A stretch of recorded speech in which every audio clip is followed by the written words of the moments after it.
Zitan ditan, izarrek ez dute huts egiten. Xala Aimar Xala, biak ala biak dizdiratsu eta erabakigarri izan dira lehen jardunaldian. Egun handitako Xalak jokatu zuen atzo Eibarren, 12 tanto lortu zituen lekuinekoak eta 2 bakarrik galdu.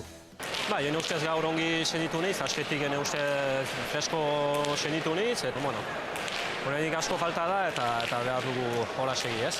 Txapelketako pilotaririk onenak eta erabakigarrienak ere, bereak eta 2 egin zituen hogetan. Bata bestearen atzetik egin zituen tantoak Aimar Olaizolak. Erraz egin ere, 11 guztira. Aritz Lasak 2 aukera izan ditu aurtengo txapelketan eta 2etan Aimar Olaizola izan du aurrean. Andonik oso ongi jogatu eta gero nik aurren hartu duen, basmatu indut ez, eta gure partidukin oso gustora, hortik aparte puntua eta kontentu. Xala eta Martinez Deirujoren inguruan dago jakin-mina bigarren jardunaldiari begira. Xalak kolpea du eskuin besoan, ez luke arazorik izan beharko osatzeko. Iberokoak berriz bihar erabakiko du jokatu ala ez, Barriolak eta biek derrigorrez irabazi beharko luketen neurketa Urrutiko Etxea eta Beroitzen kontra. Finalerako bidean lehen kolpea Olaizola Etxabaletak eta Xala Zubietak eman dute. 2 bikote hauen arteko partida izango duzue ikusgai igandean ETV baten.